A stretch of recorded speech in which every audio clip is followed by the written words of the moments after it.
Check us out to hear the latest on life in the volunteer state. Yvanka and her guests discuss everything from life, love, and business with a Tennessee flair. It's a Tennessee thing. Always relatable, always relevant, and always a good time. This is Talkin' Tennessee. And now your host, Yvanka. This episode is brought to you by the Landis Team, your go-to real estate family in East Tennessee. If you are looking to buy or sell, we are the ones you should call. Give us a call at 865-660-1186 or check out our website at YvankaSellsRealEstate.com. That's Yvanka, YVONNCA, sellsrealestate.com. Welcome back to Talking Tennessee with Yvanka. I am your host, and this week we bring someone so dear to my heart and so an inspiration, Sharrieffa Barksdale from Harriman, Tennessee on Talking Tennessee. Welcome, Sharrieffa. Thank you so much for allowing me to giving me this opportunity and this platform to be on your show. Most definitely. Well, for the ones that don't know, she is an Olympian. She's a Hall of Famer and so much more. We're going to get into her story. She's going to tell her story about how she began and where she's going now. She's doing so much to give back to the city of Harriman. And I just wanted to bring her on my podcast and just give her flowers because she's been such an inspiration to me and so many people from afar that has watched her over her career just shine. So welcome, and let's get into it. Thank you so much, and I can't wait. Who is Sharrieffa Barksdale? Who is Sharrieffa Barksdale? If I had to define who I was, it would be kind, generous, respectful, loving, but most of all giving, but keeping God at the forefront, because without God, I'm nothing. That's true. So God is my everything. And I'm a Christian and a family person. And Sharrieffa is just, as I will wrap it up, all that in a bag of potato chips. There you go. She is a bag of potato chips, and that's the finest chips. Okay.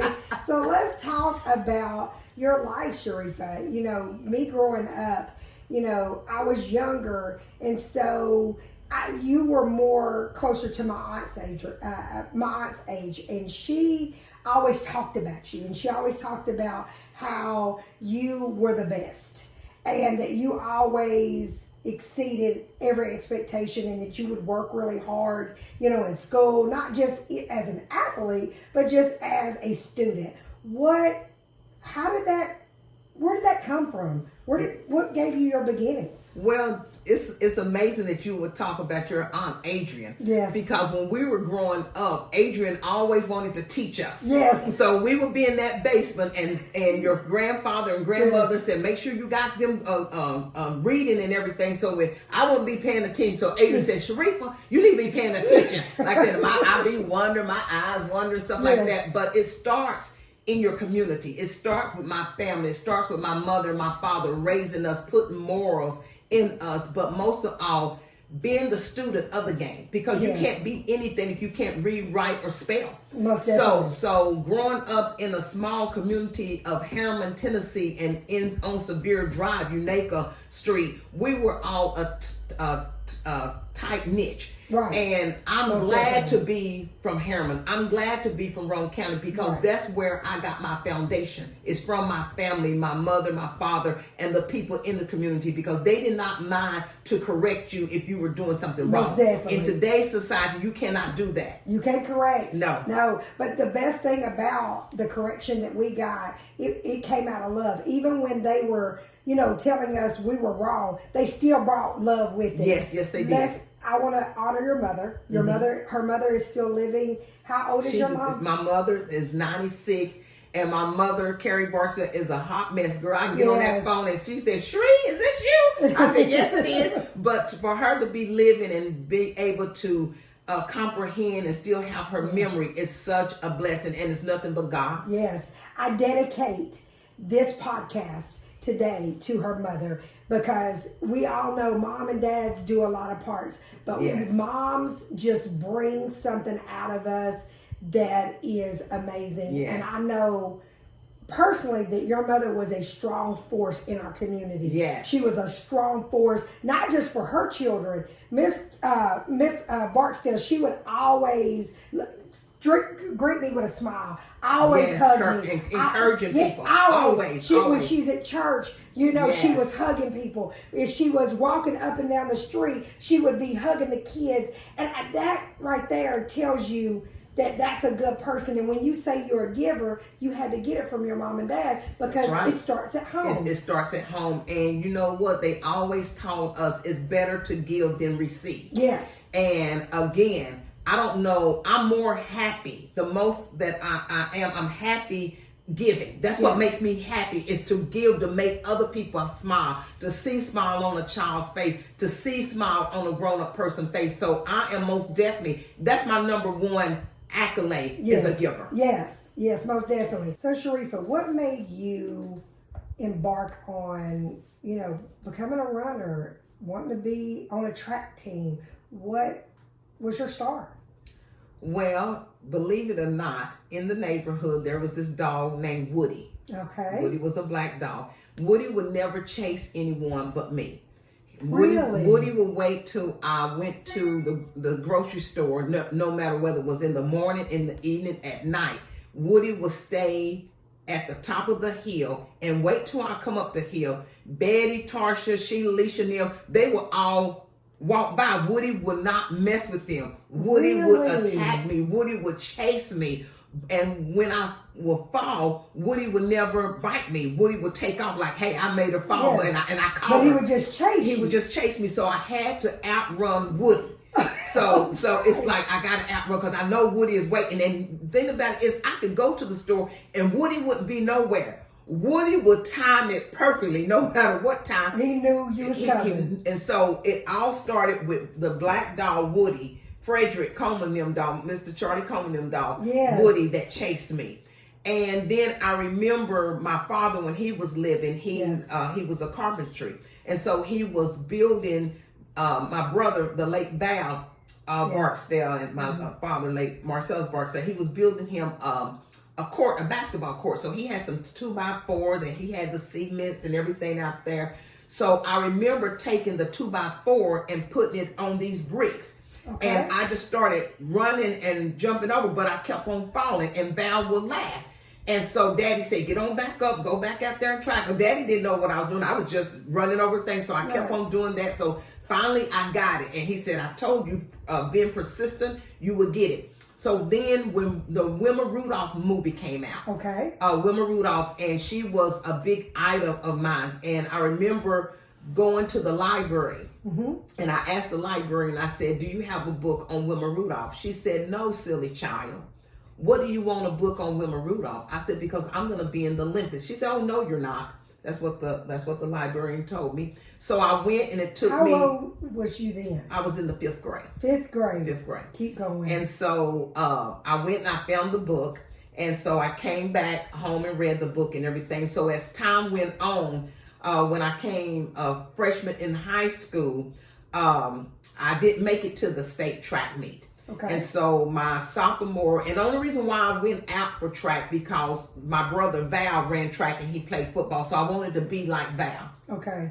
So he was your inspiration. He was my inspiration, yes. And so then when I ran track, and I'm going to fast forward to my senior year, I made the state. I made it to state again in 5 events. And I won the state by myself. So I was a one-woman team and won state by myself. Wow. So, but before I went to state, Ralph Boston, the late Ralph Boston, was coaching me at the Knoxville Track Club. Okay. And so Ralph said, Miss Barksdale said, I saw her playing basketball, and she's fast up and down the court. Can you bring her up to Knoxville? So my mom said, well, Ralph, I really don't know, because I work, and by my father being deceased and my mother raising us, it was hard for her to get me up there. So she trusted me to drive to Knoxville.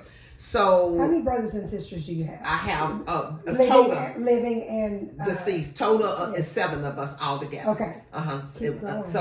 So I made it up there to Knoxville and everything. And so Ralph said, she's a diamond in the rough. She has what it takes. I'm going to really focus on her. So then my senior year, right before I went to the state track meet, and that's what really gave me that boost to go down there to Nashville and really take it all. Right. Because I really wanted to go to Tennessee State with the Tiger Bells because Wilma Rudolph was a Tiger Bell. Okay. Well, before I went there, I get this telephone call. Okay. And the lady on there, the person on there, she says, "This Sharrieffa Barksdale?" I said, "Yes." She said, "This is Wilma Rudolph." I'm like, "Get out of here." And I hung up the phone because I thought it was Tarsha Clemens up the street playing a joke on me. So Ralph calls back and he said, "Sharrieffa, do you know who you just hung up on?" I said, "You're my friend." He said, "No, Wilma Rudolph." So he put Wilma back on the phone. So I'm like, "Oh my God." Then Wilma Rudolph, and then oh my God, when I tell you that was to know that I was in the 5th grade. Yes. And to know that I was told, "Silly girl, you will never be an Olympian." And to take what that person, the naysayer, and turn it into a sayer, gave me, it was even more powerful and justification, and God just sealed it for me. So when she told me that, I already knew in my heart that I was going to be an Olympian. I just didn't know how, because at that time I didn't have a scholarship. So at 5th grade, let's go back just a little bit. So at 5th grade, you had a librarian tell you that when you were telling what your dream was, they basically was telling you it could not happen.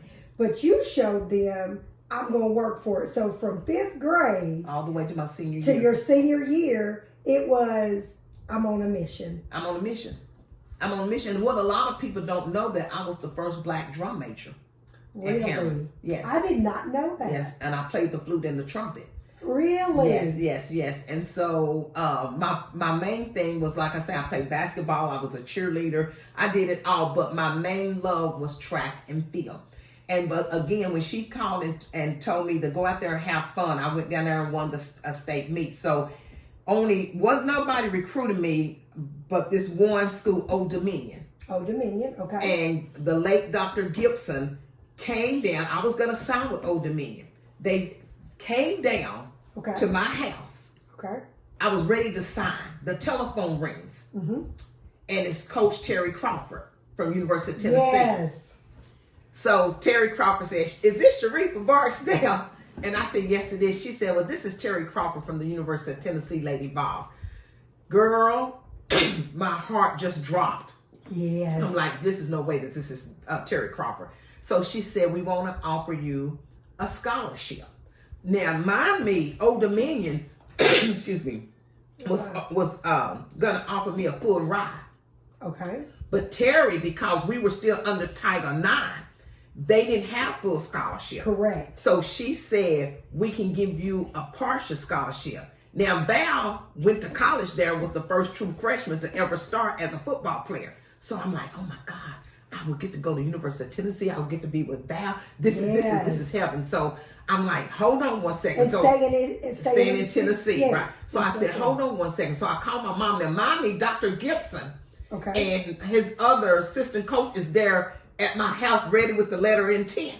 Okay. So I called. I said, "This is University." I said, "Hold on, Terry." I said, "Coach Crawford." I said, "This is the University of Tennessee, Lady Bob. They want to give me a partial scholarship." My mom said, "Are you sure?" Said, "Because now these people in here done drove all the way down here from Virginia." I hear your mother saying And she said, that Sharrieffa, you better think about this. Yes. I said, "I already done thought about it." I said, "I ain't going with them. Yeah, I'm going to University of Tennessee. So I get back. Balls. So I said, "Don't worry about it, Mama." I said, "I got this." I said, "Because I'm going to work hard to get a full scholarship." So I go in there. I tell you see how she has a business mind, everybody. Listeners, are y'all hearing this? This person had a business mind in her senior year. Yes. And she had a dream. And I had a dream. And my philosophy is, I am somebody. I will let nothing or nobody stand in my way. And that's what I have taught my children as birth growing up to this day. So how many children do you have? 2. A daughter that's an actress, and Miss Black, California. She's 29. And my son, who is an entrepreneur, he's 25, Javaris in Gentile. Yes, keep going. So I go back in there and I'm like, "Dr. Gibson, Coach Gibson, I hate to tell you this, but the University of Tennessee Lady Vols was on a phone call. They want to offer me a scholarship." He said, "Well, Barksdale," he called me Barksdale. He said, "I can't compete with that." And he said, "If I was in your shoe, I would do the same thing." Thank God that he said that, because, you know, sometimes people would try to. Yes, he didn't even, but let me tell you something. From that day forward, yes, the man had been in my life to the day he took his last breath. Really? We was on teams together. He nominated me for teams, and he's been my guardian angel ever since. Really? Yes. So you got to University of Tennessee. Okay, a young girl from Harriman, Tennessee. I'm at UT. How did it feel to be a University of Tennessee? Well, when coming in as a freshman, when you had Benita Fitzgerald Mosley now, you had Benita, you had Delisa Walton Morris, now you had Joanna Clark. So you had all of these athletes coming that was already there, but coming to the University of Tennessee. So I never will forget when I was competing, Ralph Boston said, Sharrieffa, no matter where you go, you never be in the back of any workout. You let them see your back. Yes. I don't care if you die across the line. I don't care if you roll across the line. You better be the first one to cross that finish line. So that always stuck in the back of my mind. He said, if you want to be an Olympian, you have to outwork everybody else. When the workout is over at 4 o'clock, 5 o'clock, you stay extra 15 minutes. Okay. Extra 10 minutes. So every day I stayed an extra 5-10 minutes to perfect my craft as a professional and a collegiate athlete. So he said, if you want to be Olympian, you have to go over and above. Above. And you know what? I consider myself as not ordinary. Yes. I'm extraordinary. Yes. I mean, because I know who I am, what I am, and whom I am. And I'm not going to let the naysayer say that I can't, I won't, because can't and no isn't in my vocabulary. It's only in the book that you read. So anyone that's out there that's listening to my voice, never let anyone tell you that you can't because you're too old. You can't because you have a disability. Jesus. You can't because you done went through trials and tribulations. Yes, you can, because those words do not exist except in the book. There you go. And here, listeners, let me say this about Sharrieffa. Sharrieffa has always been that person that motivates, from when I was a kid all the way up. And I agree with you. You can't give up. And it doesn't matter what someone else tells you that you cannot do, because you could have listened to that librarian. That's and right. You could have just said, you know what? I'm just going to, do what I can or whatever. But you said, no, you know what? It doesn't matter. And listeners, I want to say this too. This is a black woman that came up in a time that was not like this. That's right. Okay? The opportunities for a black woman was not like it is now. She had a lot of obstacles against her. She had, her mom raising 7 kids back in the 60s, 70s. Yes. That's hard. Hands down hard. But what did your mom instill in you to keep going? What was it that just gave you that lifeline? Hard work, dedication. You have to have those things, and you have to have a heart. You have to have a good heart, because my mother always told us, and my father, treat people the way that you want to treat others. Yes. The way you want them to treat you. Yes. And she always said, if you don't have Christ first, you nothing. You're nothing. So we was raised that way. We was raised that way. You keep God first. I mean, that's where it is. And to this day, God is at the center of my whole entire life, because I do nothing without God. I can't be nothing without God. And one thing that I can say about my mother, when my father died, she dedicated her life to her children. Yes. She dedicated her life to her children. She was working 2, 3, and 4 jobs sometimes to make sure kept y'all in church. And kept us in church to make sure that we had the best. And we had the best. We had the best. And I think the biggest thing that people need to understand is, even within my life and my walk, people will say to me, you love the Lord, and they say it like it's been like in the last 5-10 years. No, I was raised to love the Lord. Yes. Can I say that my walk was as strong back then as it is now? No, it's something that you build. But the base of having the Lord in your life is different. It's different. It gets different. When your mom I know your mom pulled out the Bible. I know your mom made sure, held y'all accountable on reading on your own. And you were able to take those teachings to the University of Tennessee. Yes. You know, those hard days when you didn't have money, you didn't have the extra things that some kids had, you still kept going. Please speak on it. And you have to keep going because of the fact that, again, everybody's not going to have the same opportunity. Correct. It's what you make of the situation that you have in front of you. And this is one thing that I try to instill in not only my children but other athletes, because I have a one-on-one training academy. I also have a nonprofit organization with Olympian Justin Gatlin in Cape Town, South Africa. When opportunity presents itself, you better snatch that opportunity. Don't be scared, because God gave you that opportunity. So if the opportunity comes to your door and knock on your door, are you just going to sit there?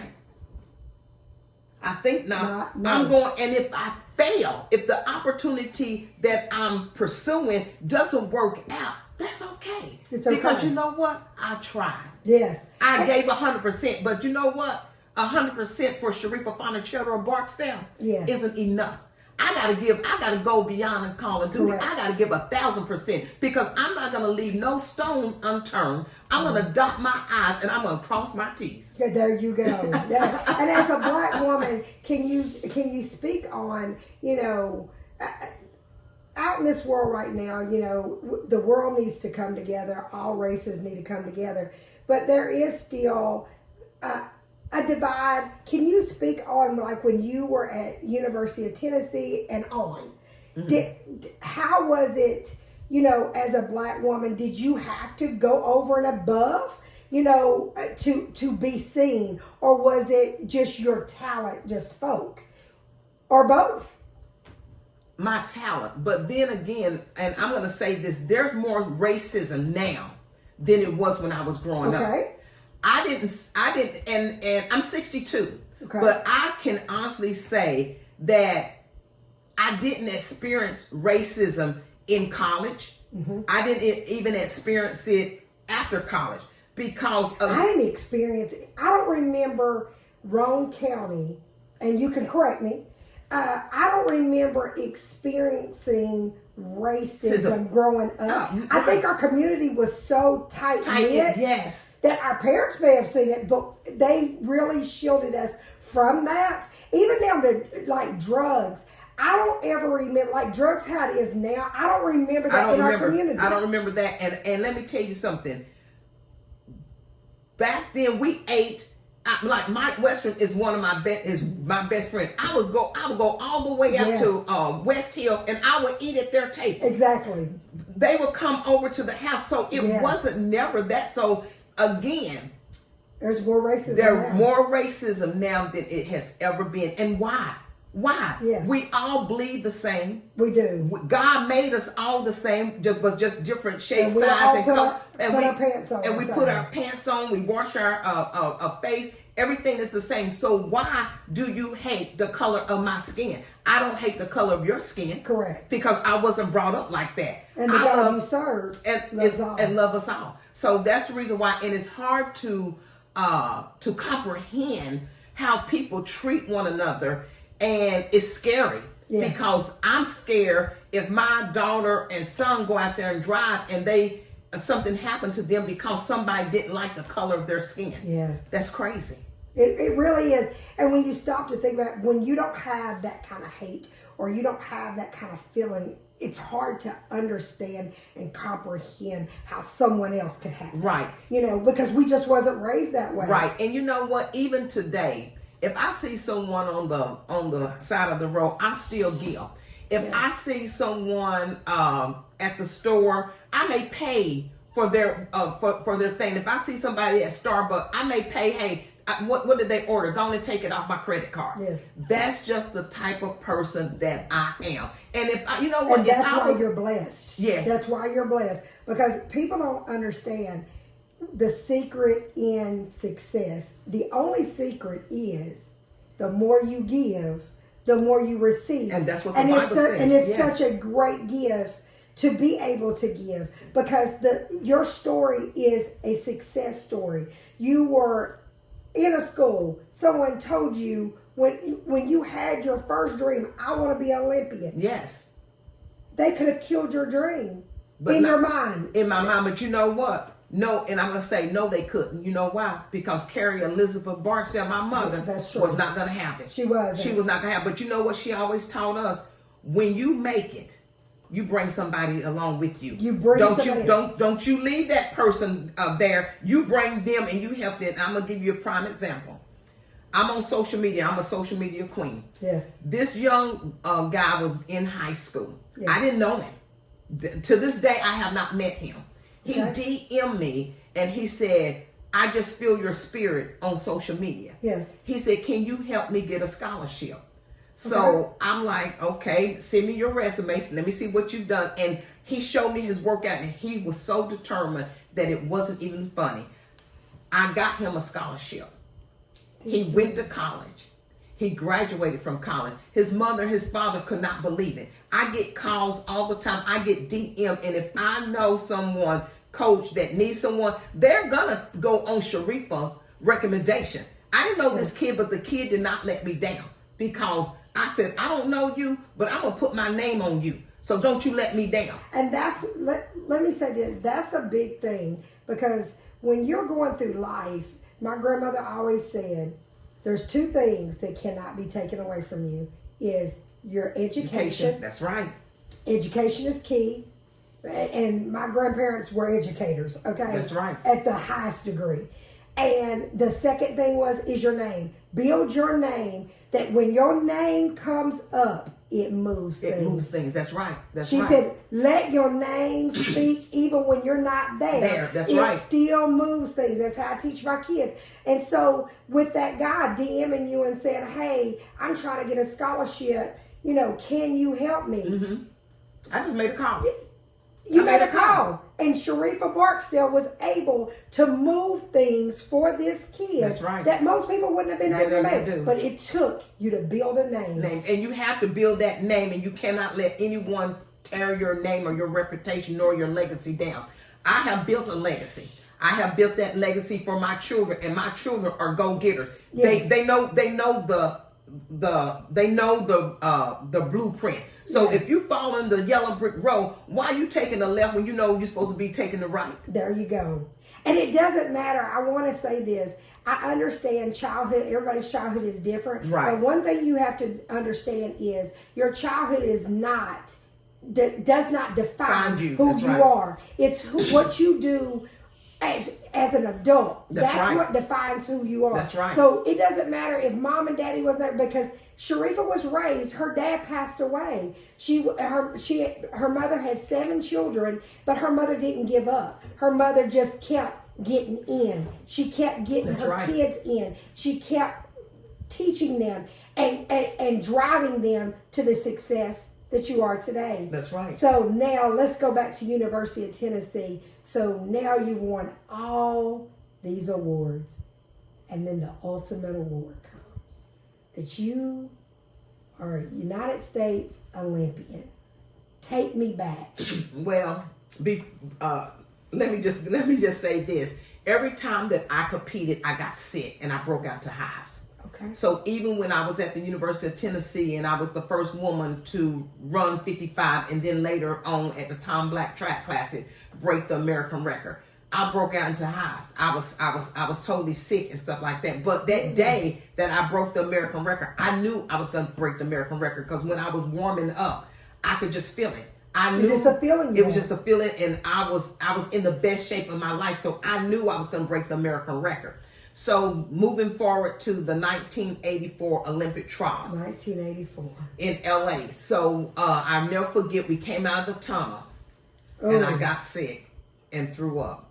Yes. And I'll never forget Ronaldo Nehemiah Skeets. He was commentating. In fact, he was one of the first black African-American commentator back then. Okay. He said, oh my gosh, Sharrieffa Barksdale just threw up. So they came and they watered down the track so we can come through. So we came on through. So they say, runners, take your mark. Now, mind me, they had me picked to win the Olympic trials because I was ranked number 1 in the United States and 2 in the world. Okay. So Judy Brown, She was in lane, I think she's lane 4. There was Lori McCullough, there was Angela Wright, and there was me. Okay. So the gun goes off, and here we go. So I'm looking, and I seen Judy Brown go past me. So I'm like, oh God, I got to pick it up. Now this is coming off of the 9th hurdle going into the 10th hurdle. Okay. So then I see Angela Wright from Florida State. Now they didn't have Angela Wright in the mix. They had me, Judy Brown, and Lori McCullough. Okay. So then I'm like, oh my God. I feel like I'm at the Olympics. So I'm like, oh my God, I gotta do something. So I'm running, and I can feel her. I can see her out the corner of my eye passing me. I'm like, I'm not gonna make this team, but I gotta run.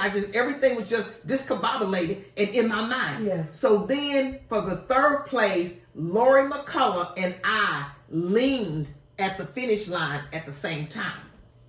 So we're waiting. Seemed like it was days, and so we waited. And I'm like, oh my God. So I'm sitting down like this. Oh my God. I'm just looking at the scoreboard, like no right? other. And I'm looking at the scoreboard to see who took that 3rd place. Right. And when Sharrieffa Barksdale name popped up there for 3rd place, girl, I jumped up. I turned a cartwheel. I'm like, oh my God, I'm Olympian.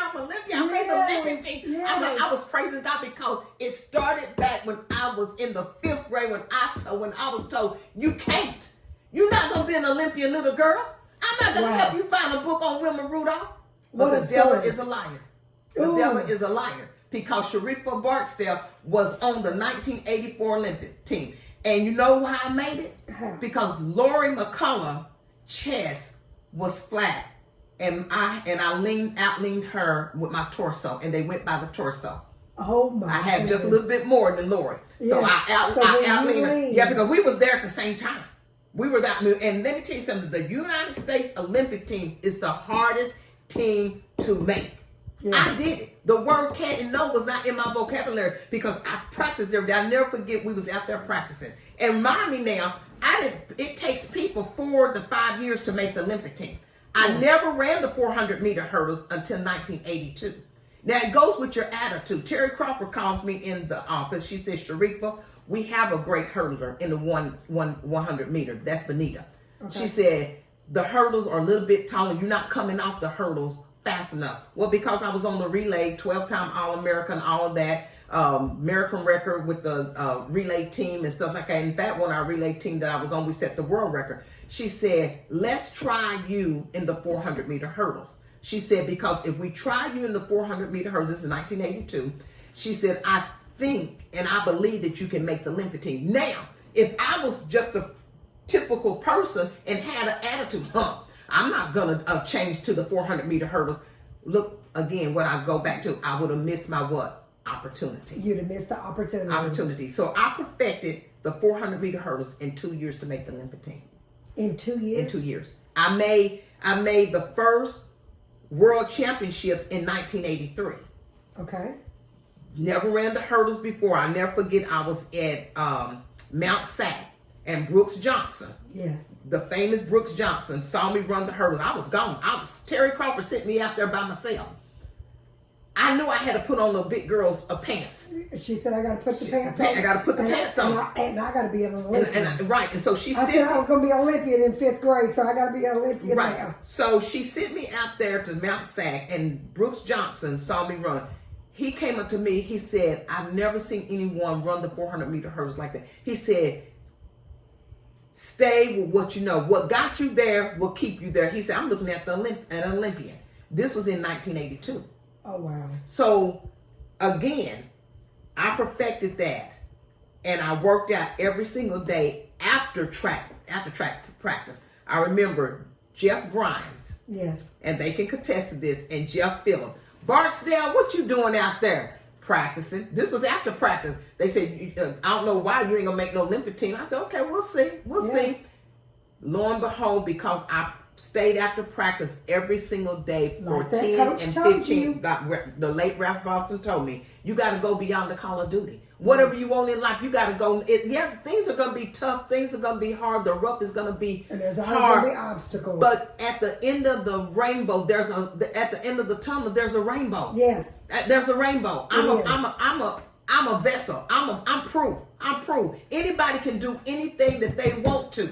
Yes. In life, you got to put your mind to it and don't let nothing stand in your way. I'm telling you, people out there, you cannot let nothing stand in your way. You want to go back to college? Go back to college. If you want to start your business, start a new business. If you want to do just whatever it is in life, do it. Don't have a passion about it and leave no regrets. Leave no regrets. So tell me this. So you became an Olympian.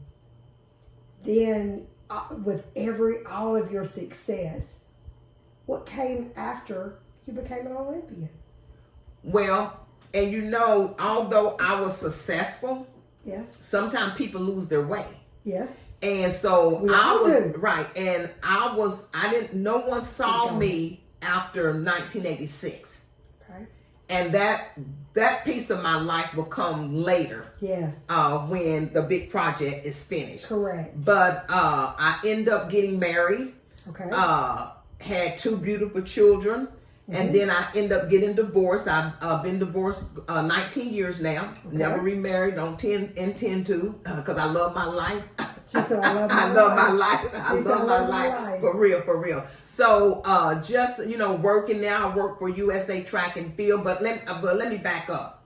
Okay. So I left the track world in 1987. 1987. Not to look back. I didn't know what was going on in the track world. I didn't know who was running what because I never watched it. So in 2000, I'm like, this is not you, Sharrieffa. You got to get back into the track world. Yeah. And I went to the closet. Okay. And I got on my knees and I prayed. Jesus. And I said, God, if you give me an opportunity, Jesus, to come back into the track world, I will never let you fail, and I will never let these athletes fail. I made my first team as an assistant coach in Grosseto, Italy for the junior team. I've been on every national team since 2004, and I have not ever failed these athletes.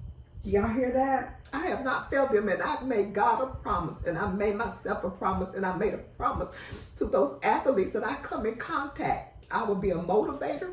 I will be positive in your life, and you're going to see a smile on Sharrieffa's face every time you see me. You're going to hear an encouragement word every time you see me. And I have stuck to my guns, and I have been grateful, so grateful that God has given me the opportunity to continue my platform with these athletes. Did you hear her say she got on her knees and she prayed? And the reason why I asked her that question is so that people that listen to this podcast realize that, you know what? You can be successful. You can lose your way. You have to find your way again. And you can go through some things, but that doesn't define who you are. That's right. It doesn't remove all of the success and accolades that you have accomplished. Sharrieffa turned a negative into a positive. She turned it in a way of, let me sow into the next generation. That's right. Let me help somebody else become an Olympian. Let me help somebody else further their career and figure out what their dreams are. Because they may be the 5th grader just like me. That's right. That needs somebody to say, you can keep going. It doesn't matter if your mama don't believe in you, your daddy don't believe in you, or if anybody doesn't believe in you. Find God. And that is the best thing you can do, because she said she got on her knees. Got on my knees. And when she got up from her knees, that's where the fight began. Her fight began to give back. And to give back to the world that literally cheered her on for so many years. At the University of Tennessee, they still cheer her on. The Olympians still cheer her on. And I can honestly say, when I say I wanted to give you your flowers, I remember when I first asked you about the podcast, I didn't want to take it for granted that just because you're family to me. Right. But I didn't want to take it as that, she's obligated to come on here because we're family. No, I wanted her to see that it was a reason why I wanted you on here. It was to showcase your story and feature you in a way that everybody knows that Sharrieffa Barksdale has not even touched what God has for her. That's right. Do you hear me? God gonna give her way more than you ever thought. And you know why? Because she's still giving. She's still, when she got the phone call about a track in Harriman, Tennessee, the track that she used to run on as a child, they wanted that track after her. They knew that track needed attention, and they needed somebody to fight. Sharrieffa, tell us about your track. Well, the track was built in my honor in 1984, and along the track, I received the key to the city. So, moving on, and I don't live in Harriman. I hadn't lived in Harriman since 1980, since I graduated. Let's go back a little bit. A black woman got the key to the city of Harriman and a track named after her. Keep going. So then Carolyn Clemens and Mike Western have reached out to me about maybe 4 or 5 years ago, saying that, Sharrieffa, something needs to be done with your track, but nothing ever happened. And again, timing is everything, because I was going to the Olympics, I was with the World Championship, and I was really busy, really busy. Going on in your life. had a lot going on. So then, plus you was raising 2 kids, right? And so then Martha Wilkerson. Yes. Martha Wilkerson. I'm sorry, baby. Martha Wilkerson had we talking about you, Martha. Yeah. So Martha had DM'd me, and she was telling me about the track. And so she said, "This is unacceptable. You are a legend. This is your track. This is your hometown." I want you to know, I saw Martha today, and let me quote. Donnie, her husband, told me the story. I did not know that Martha was not from Harriman. Right, she's not from Harriman. Didn't know that. And Donnie said he took her to your track, and they were walking around it, and she just kept looking around, just like, what? And she went up and saw your name, okay? At the time, Donnie said he had to tell her how to pronounce your name. He said she knew. She started. He's like, no, that ain't how her name goes. That's what Donnie told me today. And he goes, I said, it's Sharrieffa. That's what he said. He goes, but Martha saw that track needed attention. And he said it was like the wheels started turning in her head. They did. He said, literally, he said, Yvonka, because Donnie, all of us grew up with Donnie, because Donnie went to school with my sister Angela. And so Donnie was telling me, he was like, at first he was like, why is your wheels turning so much? You're not even from here. Right. He said, but she saw that there was a woman, this name is on this track, and this track needs to represent her. That's what he told me today. Right, and that's what she said last year. So within 3 months, we pulled together a gala with the committee and Carolyn Bush Roddy, which is amazing. A jewel. Oh, she's amazing. Oh my God, I just love her to death. She is just one in a million. That's a giver. And let me tell you something. And I looked up to Carolyn because Carolyn was a superstar. She was a basketball player. And when I tell you, Hall of Famer, and when I tell you that she could play some basketball, she could play some basketball. Yeah. So moving forward, we got it together. So we had the first gala.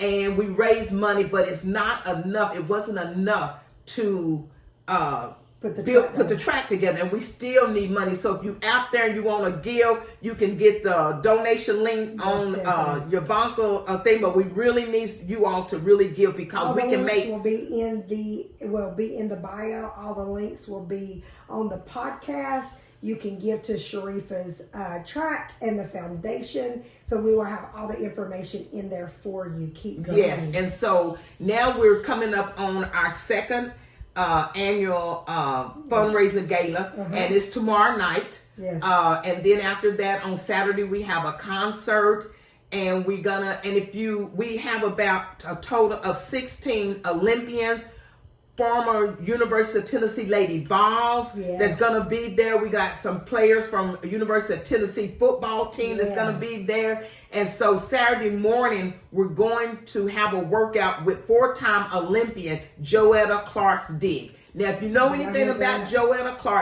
Clark father, Joe Clark, Morgan Freeman portrayed him in Lean on Me. So all of us are going to be at my track, and hopefully this will be the last time we walk a mile on the Sharrieffa Barksdale old track. and rebuild the new track so our future athletes, student athletes, will have a place to train and get a coach and one day become Olympian. And not only for the student athletes, but for the community. This is not just for them. This track is not for Sharrieffa Barksdale because I don't live in Harriman.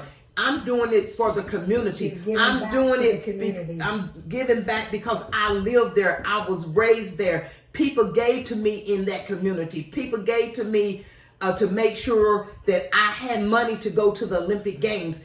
It was amazing. So I need everyone to step up to the plate and give so this track can be built for future Olympians like me. What is your goal? What is your goal?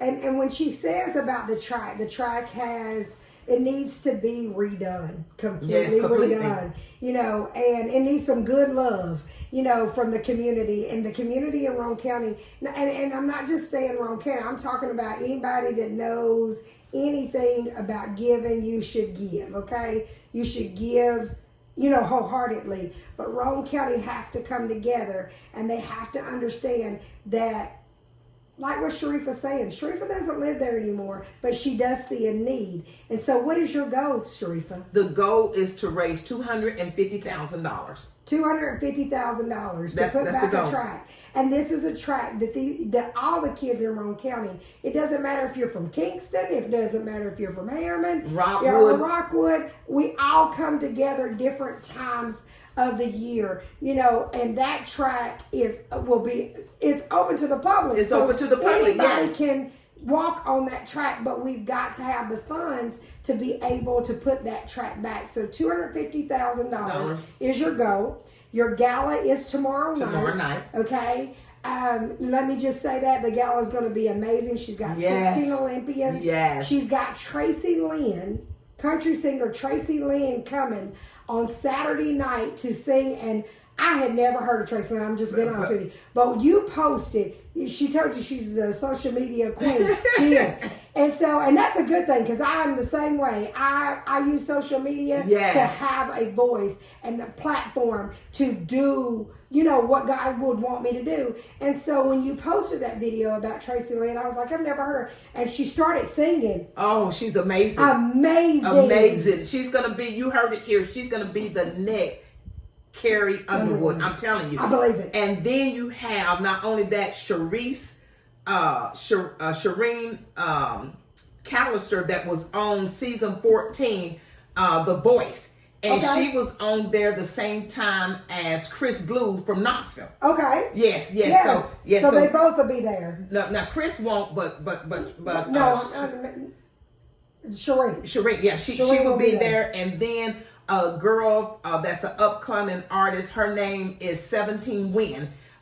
She's gonna be there, so it's gonna be hype. My daughter Gentel Montanique, Cherie, she will be there. She's hosting it.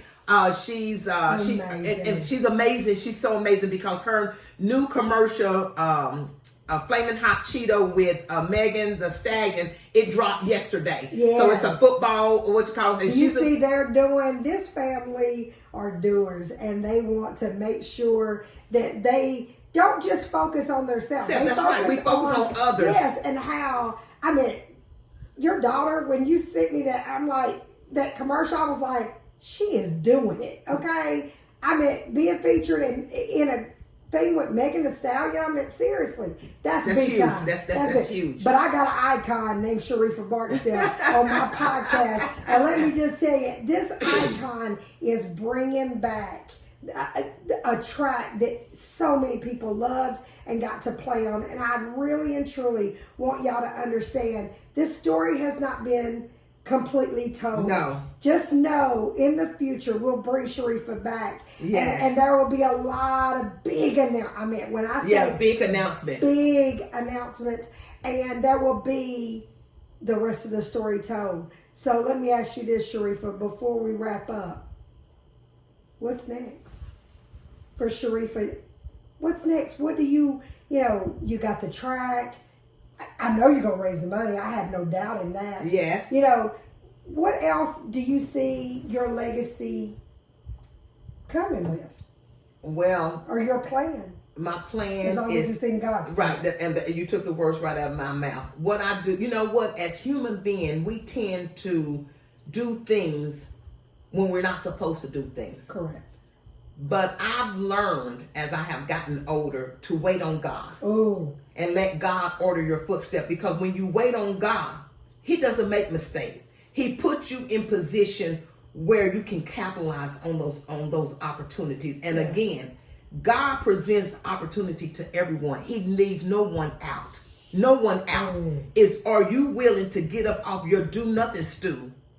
I said the couch. I said get off the couch and do something. I said, because if you live life if you get up every day, there's two things that is not, I don't consider a true sacrifice, because we have to do it. One, we got to go to work. We have to go to work. It's Right. just what This is what it is. And then taking care of your family, that's not a sacrifice. That's out of love you're supposed to do. But when you come out of your bubble, that's when God pours out a blessing. That's when right. you give to people that is less fortunate, when you give to your community, That's right. that's what opens God's eyes. It's not you cooking dinner for your family. Right. It's not you going to work or you whatever. And that's why I say get off the couch and do something, because everybody should have a legacy. And everybody should have a legacy. And you know what? I ask a lot of people. What is that? If you were to die today, what would people say about you? Oh, that was my grandfather. What would people say about you? And I can honestly say, if I was to die today and God keep me around for a very long time, I know what people will say about Yes. Sharrieffa. And it goes back to the question that you asked. Who is Sharrieffa Barksdale? I'm that loving, caring, giving person that loves everyone, and I see no color. And I know that God is in control, because at the end of the day, God got my back. Do y'all hear that? That's Sharrieffa Barksdale. I thank you for coming. I thank you for sharing your story, and just not forgetting about Roane County. You've never forgot about Roane County. No. And you are proud to say, I'm from Roane County. I grew Yes, up in those streets. Yes. I played in that park. I did all these things, and all the success I have, it came from my beginnings. And it starts at the beginning. As I said, we dedicate this episode to her mom. What is your mom's name? Carrie Elizabeth Barksdale, the one and only. Just such a wonderful, wonderful, wonderful mom. So tune in every Friday to Talkin' Tennessee. And this is Sharrieffa Barksdale's story. Bye, guys. Thanks for listening to Talkin' Tennessee with Yavanka. Watch out for our weekly episodes from the First Family of Real Estate, and check us out on the web, www.yavankasalesrealestate.com. See our videos on Yavanka's YouTube channel, or find us on Facebook under Yavanka Landis, and Twitter @Yavanka Landis. And don't forget to tell a friend about us. Until next time, Yavanka signing off.